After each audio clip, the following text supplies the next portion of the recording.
Az úgynevezett nevelés sajnos Magyarországon, ahogy én emlékszem, és nem hiszem, hogy sok megváltozott, és több más részében a világnak, a nevelés abból áll, hogy megtanítsuk a gyereket azokra a szerepekre, amiket az életben valószínűleg el kell játszania. Sajnos nincs sok energia arra a mi társadalmunkban, itt vagy Amerikában sem, Kanadában sem, hogy úgy neveljünk gyereket, hogy bátorítsuk őt arra, hogy az legyen, aki szerep nélkül. Hogy ne legyenek a sorok megírva, amit majd nekik mondaniuk kell. Na most mi történik egy olyan emberrel, aki állandóan szerepet játszik? Arra vágyik, hogy legyen 5 perce, amikor nem kell szerepet játszani.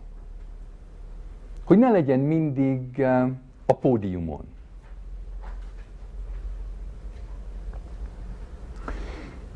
Viszont, hogyha ez egy ilyen, az élet nagyon gyakran olyan, mint egy 24 órás szappanopera. Hogyha én volnék a sztárja egy ilyen 24 órás szappanoperának, akkor majdnem soha nem lenne arra időm, hogy a saját életemet éljem. Mindig szerepben kellene maradnom. Sajnos nagyon sok ember élete egy ilyen 24 órás szappanopera. A szülei belehipnotizálták a szappanoperába, és lehet, hogy a gyerek nem ébred föl a haláláig. Nem jön arra rá, hogy más az élet. Meg kell születnünk. Akkor is, hogyha 30 éves vagyok kronológiailag, az nem jelenti azt, hogy élek. És gyakran, amit őrültségnek mondanak, és amit a pszichiáterek kezelnek, az valakinek a vágya arra, és olyan talán ügyetlen próbálkozása, hogy hát talán meg akar születni, talán élni akar, mielőtt meghal. Akkor nem orvosság kell, akkor az kell, hogy valaki vigyázzon erre az illetőre, hogy nyugodtan megszülessék annak, aki ő. Annélkül, hogy valaki úgy tenne, hogy jobban tudja, hogy ezt hogy kell csinálni, mint ő maga. Az Orvostudományi Egyetemnek a pszichiátria szaka, az tulajdonképpen egy színészképző. Mert azt tanítják meg embereknek, hogy hogyan kell játszani egy pszichiátert. Mert olyan nincs, hogy egy pszichiáter. Az csak egy szerep. Ami nagyon érdekes ebben kapcsolatban, hogy az én tanárom volt az egyetlen. Én sokat olvasok, de soha nem olvastam egy pszichiátert, aki azt írta volna, hogy mit tegyünk akkor, amikor nem tudjuk, hogy mit tegyünk. Pszichiátereknek nem szabad ezt megkérdezni. Az iskolában megtanítják, a színésziskolában megtanítják, hogy nekik mindig tudni kell, mit kell csinálni, mert különben nem jó orvosok. Tehát, hogyha egy orvos megkérdezi magától és másoktól, hogy mit kell csinálni akkor, amikor nem tudom, hogy mit kell csinálni, akkor a többi pszichiáter azt mondja, na hát ez hülye. Ez nem lehet egy pszichiáter, ez bolond. Majd, hogyha hozzám jön, akkor majd én kezelem. A legjobb sámánok azok a sámánok, akik nagyon betegek voltak. Az olyan sámánok, akik sámániskolába mentek, annélkül, hogy valaha is betegek voltak, csak azért, hogy pénzt keressenek, azok nem olyan jó sámánok, mint azok, akiket egy sámán meggyógyított, és a feltétele annak, hogy egészségesek maradjanak, az az, hogy akkor ők is sámánok legyenek. Az a legjobb sámán, aki tudja, hogyha én nem lettem volna, hogyha nekem soha nem lett volna semmi bajom, hogyha én nem szenvedtem volna, és nem sokat kaptam volna a pszichoterápiától önmagamnak, akkor nem is hinnék az egészbe.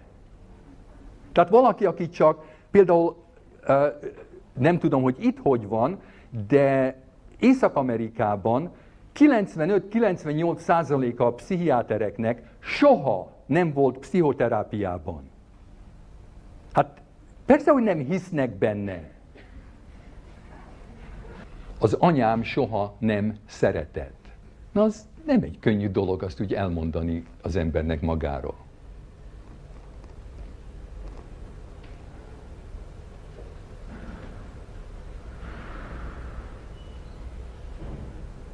Hát talán kicsit bővebben mesélnék erről egy picit, hogy miért mondom azt. Mert az anyám állandóan azt mondta, hogy ő imád, és hogy ő rettenetesen szeret engem.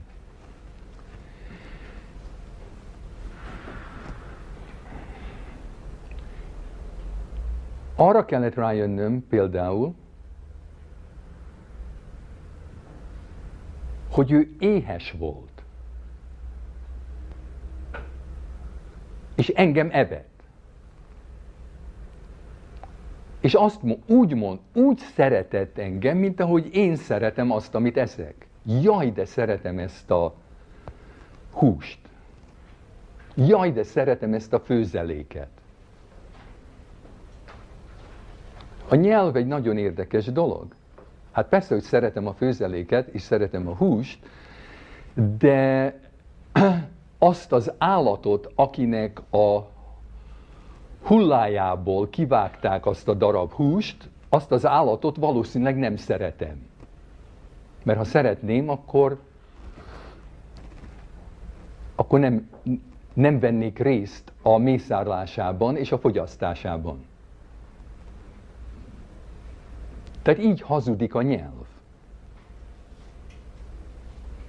Hát az anyám nem úgy kanibál módra evett engem, nehogy félreértsetek, hanem úgy, hogy neki voltak vágyai, neki voltak szükségei. És ő arra termelt engem ki, hogy én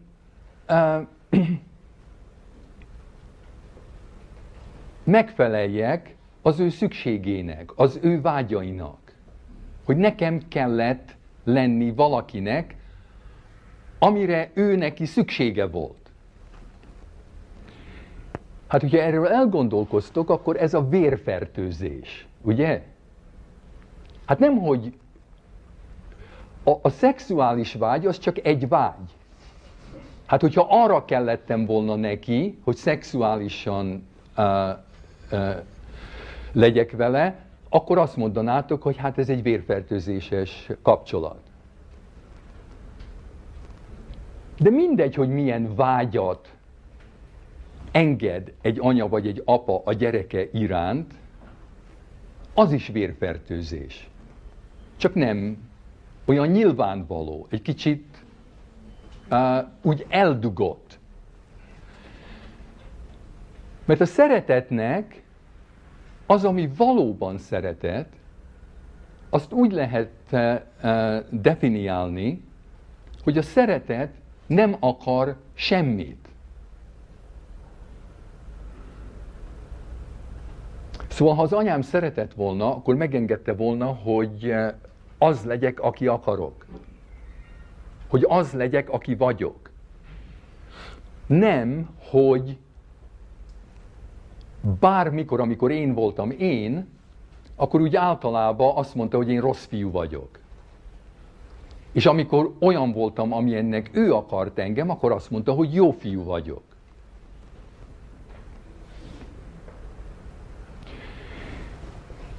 Amikor úgy 15 éves voltam, akkor szerettem először bele egy lányba, és az anyám nagyon féltékeny lett. Soha nem tudtam, hogy miért. Hát nem volt az anyám a feleségem, vagy a szeretőm, akkor miért lesz féltékeny? Miért nem tudott örülni, hogy beleszerettem ebbe a lányba?